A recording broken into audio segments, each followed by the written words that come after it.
It's time once again for Uncle Matt's bedtime story.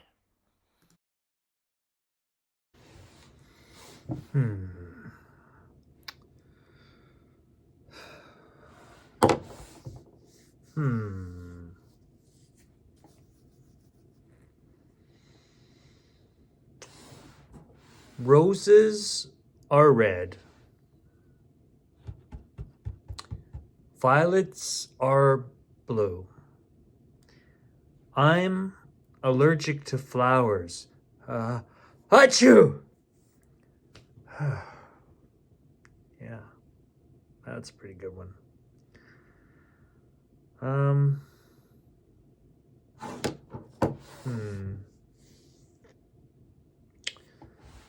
No. No. Roses are red.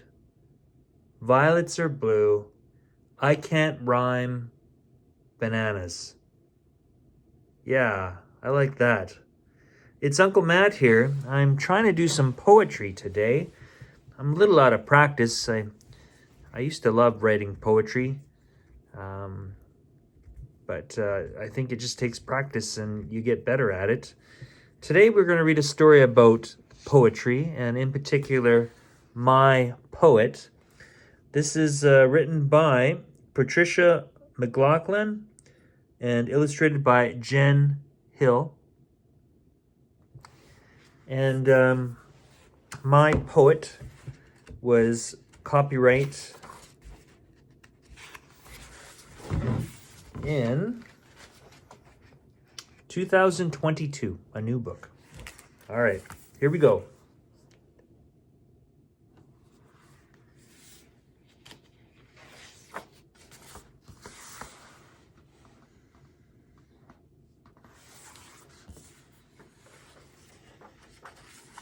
Okay, now, this is what I wish we were doing right now. It's the first day of summer vacation. I walk to the farmer's market with the poet who lives next door. I call her my poet.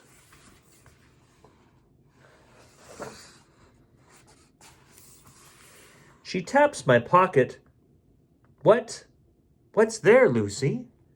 I hold up my small notebook and pen. I'm looking for words, I say. Me too, says my poet.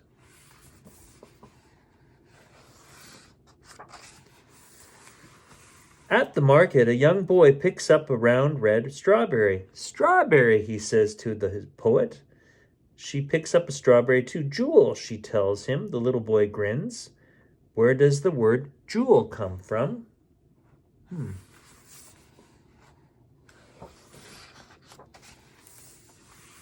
Later, we walk by the sea with her dogs, small, woolly, white, the curly coated black with his dog smile, tongue out.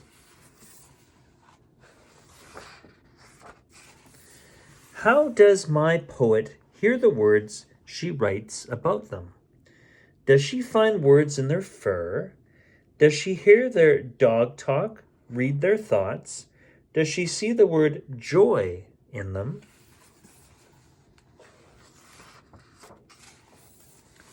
We gather sand in our hands. I pour a handful into her hand, my poet letting it slip through fingers, smiling, knowing something.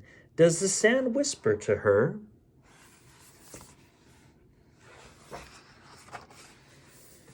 She puts her face in the wild rugosa roses. Do the roses sing words? I put my face there and I sneeze. Achoo.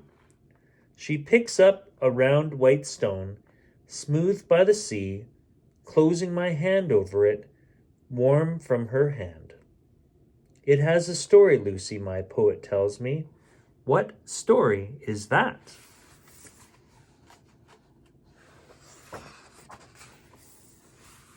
Does the blue heron who flies over my poet in a darkening sky carry words to her in his high cry?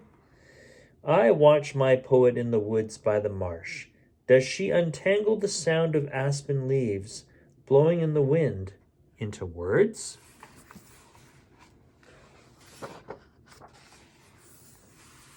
Rain begins.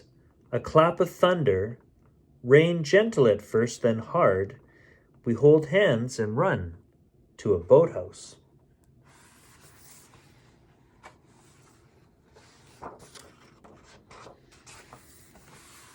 Look, I say, pointing, a spider spinning a web of lace. Words, I ask her. Of course, she says. I stare at the spider in her web. I surprise myself. Quiet and quick, spinning the words of my web, I say. My poet smiles at me.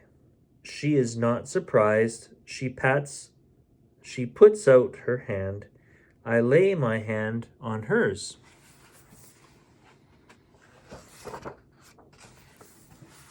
Does the red fox living under my porch come out to offer her words? I follow the poet who watches the fox. I listen, I do not hear them speak.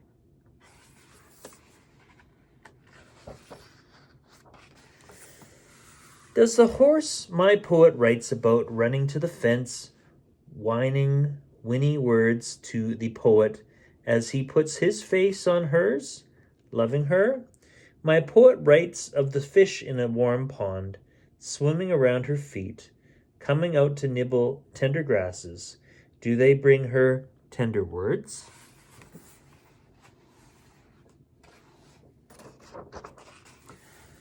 In the summer dusk, I sit on my porch with my notebook and pen. I see my poet in her open window as she writes.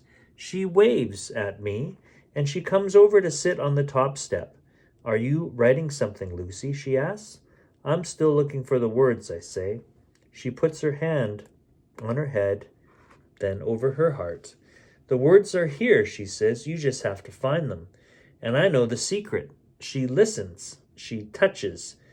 But the words are hers, and the words can be mine.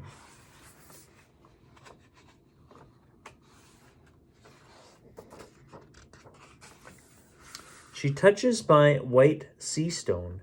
Your stone, she says. I shake my head. My jewel, I say. She laughs. You're finding your words, she says. And when my poet goes home, I write. And here's what Lucy wrote. Sea stone, you came through the cold, warmed by my poet's hand and mine, to be kept warm forever. Lucy. A good poem. I'm glad that Lucy found her voice. Well, that's all the time we have for Uncle Matt's bedtime story. I hope you enjoyed that story, and I'll see you next time. Bye for now.